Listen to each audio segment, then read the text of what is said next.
வாக்குறுதி எண் 2, ஆண்களுக்கும் மகளிருக்கும் கட்டணமில்லா பேருந்து பயண திட்டம். நகர பேருந்துகளில் பயணம் செய்யும் ஆண்களுக்கு கட்டணமில்லா பேருந்து பயண திட்டம் செயல்படுத்தப்படும். ஏற்கனவே நடைமுறையில் இருக்கும் நகர பேருந்துகளில் பயணம் செய்யும் மகளிருக்கான கட்டணமில்லா பேருந்து பயண திட்டம் தொடர்ந்து செயல்படுத்தப்படும். யார் கேட்டது உங்களுக்கு? நீங்க இலவச பேருந்து கொடுங்கன்னு யார் கேட்டது? இலவசம் கொடுக்கறது, இது கொடுக்கறதுங்கிறது ஒரு தரமான பேருந்து இருக்கா? இலவச பேருந்துல போறதுக்கு என்ன மரியாதை கொடுத்தீங்கன்னு பாத்தீங்கல்ல? மகளிர்லாம் சொல்லலையா? ஓசியில் தானே வர, நின்று வான்னு சொன்னதெல்லாம் கேட்டது இல்லையா? அப்புறம் இலவசம் கொடுக்கறது, இது கொடுக்கறதுங்கிறது ஒரு தரமான பேருந்து இருக்கா? இலவசமா நீங்க பேருந்துல பயணிக்கலாங்கிறீங்க, அது பேருந்தா? அதுல நீங்களும் உங்க குடும்பமும் போவீங்களா? கேள்விக்கு பதில் சொல்லுங்க. பேருந்தா அது? நீங்க பாக்குறது இல்லையா?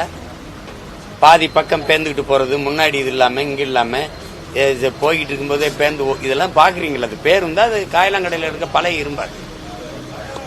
யாரு கேட்டது உங்களுக்கு? நீங்க இலவச பேருந்து கொடுங்கன்னு யாரு கேட்டது? யாரு கேட்டது? இலவச பேருந்துல போறதுக்கு என்ன மரியாதை கொடுத்தீங்கன்னு பாத்தீங்கல்ல?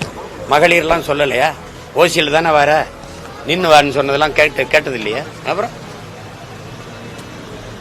இதெல்லாம் ஒரு நலத்திட்டம்னு சொல்ல வரீங்களா? வீடு ஏற்கனவே அம்மா வந்தா அம்மா வீடு, ஐயா வந்தா ஐயா வீடுன்னு கட்டி கொடுத்துட்டு தான் இருந்தீங்க.